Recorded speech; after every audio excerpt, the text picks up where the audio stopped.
Aujourd'hui est un petit peu en jour de fête chez les producteurs de choucroute de la région. Depuis hier est inscrit au journal officiel que la choucroute d'Alsace bénéficie d'un IGP, indication géographique protégée. Bonjour, merci beaucoup d'avoir accepté l'invitation de Patrick Cathodique, Hervé Millot, Alsace Qualité et Sébastien Muller, défenseurs de la choucroute, association de valorisation de la choucroute. Est-ce que vous êtes deux hommes heureux ce soir, Hervé ? Bonjour, oui, alors effectivement, nous sommes très heureux parce que c'est le résultat d'une démarche très longue qui a été démarrée il y a très longtemps et on aura l'occasion de vous l'expliquer, c'est très important pour la filière. Mais c'est important, pourquoi? Allons-y tout de suite. Parce que ça protège le savoir-faire au niveau de la choucroute, ça met un cahier des charges qualitatif au niveau du produit, ça évite les contrefaçons et ça peut avoir des impacts économiques au niveau du territoire. Sébastien Muller, il y a des contrefaçons de choucroute? Alors aujourd'hui, il y a copie, encore les Chinois nous copient. Alors la choucroute vient effectivement historiquement a priori de Chine, mais aujourd'hui on a une grosse tradition au niveau de l'Alsace et la volonté c'est alors les contrefaçons, il y a des différentes choucroutes. Par contre aujourd'hui la volonté c'est vraiment qu'un consommateur s'il veut manger une choucroute d'Alsace mange une réelle choucroute d'Alsace. Aujourd'hui choucroute bien souvent c'est choucroute d'Alsace, mais là c'était vraiment pour enfoncer le clou, valider le savoir-faire qui est ancestral. Et aussi, effectivement, d'en faire un produit de qualité, aussi bien sur la choucroute crue que cuisinée. Il va y avoir un Stampfel. IGP, c'est ça? Alors IGP, par contre, aujourd'hui, on est depuis hier, on est au niveau d'une procédure nationale transitoire, c'est-à-dire que le terme choucroute d'Alsace et le produit est validé au niveau français. Par contre, le niveau européen, on attend les instances communautaires. 28 000 tonnes de choucroute, en gros, 70% de la production du territoire. Moi, je pensais bêtement que choucroute, c'était alsacien et qu'il n'y en avait pas en Vendée, il n'y en avait pas en Bretagne et que ça posait aucun problème. C'est le cas pourtant sur le terrain, dans les magasins, dans ce genre de choses ? Donc 70% de choucroute française est alsacienne. Bon, il y en a un petit peu, une vingtaine de pourcents dans l'Aube et puis une dizaine de pourcents répartis ailleurs en France. Il y en a aussi ailleurs en Europe, il y en a en Allemagne, il y en a en Pologne. Donc quand un produit sur un territoire a une renommée, tel ou tel producteur étranger ou d'une autre région peut être tenté d'utiliser à tort cette renommée. On est à peu près sur le même domaine de produit que... Je pense au vin, au miel d'Alsace, aux pâtes d'Alsace. On est dans le même domaine, là? On est carrément dans le même domaine que les pâtes d'Alsace. Aujourd'hui, les pâtes d'Alsace, c'est un IGP, donc c'est exactement la même valorisation. C'est une valorisation d'un savoir-faire et d'un produit régional. Est-ce que ça veut dire que demain, tous les producteurs de choucroute dans la région vont avoir ce label IGP, ou alors il y a encore une sélection qui va se faire? Alors, vas-y. Alors, cette démarche est ouverte au sein d'un organisme de défense et de gestion, donc qui s'occupe de la gestion donc de l'IGP. Ça veut dire qu'un producteur qui est dans l'aire géographique et dont le produit correspond au cahier des charges peut être inclus à cette démarche s'il le désire. Cahier des charges.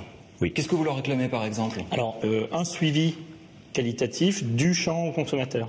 En l'occurrence, si vous voulez, les caractéristiques principales d'une bonne choucroute d'Alsace, c'est qu'elle soit blanche, fine et longue. D'accord, avec des caractéristiques spécifiques qui sont stipulées dans le cahier des charges. Pour la choucroute crue, donc le produit chou fermenté de 2 à 6 semaines. Il faut une fermentation naturelle? Fermentation naturelle. Alors ça c'est une particularité du cahier des charges aussi, c'est qu'en Alsace on fait la choucroute en la conservant et en la transformant dans une fermentation naturelle. On parle de IGP pour la choucroute, c'est pas le plat avec les saucisses et ce qui va dessus. Non. C'est ça. C'est ça transformé. C'est le chou d'Alsace transformé, voilà. D'accord. Coupé, fermenté, cuisiné, cru ou cuit. Et donc effectivement c'est une démarche très longue qui a été portée, c'est donc vraiment un marathon qui a été porté par plusieurs personnes au fur et à mesure.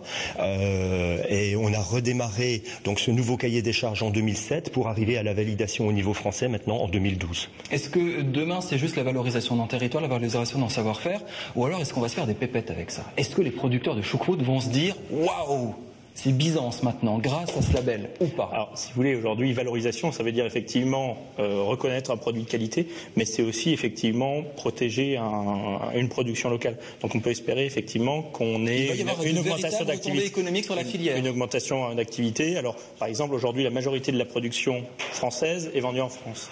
Par contre, la volonté, effectivement, c'est aussi d'être reconnu au niveau international, donc européen. Ouais. Et grâce à ce label, mais c'était pas déjà le cas aujourd'hui?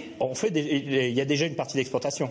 Par contre, je pense que grâce à ce label qui est une reconnaissance européenne, il y a encore plus de poids par rapport justement à l'Europe. Vous allez manger la choucroute tous les jours maintenant?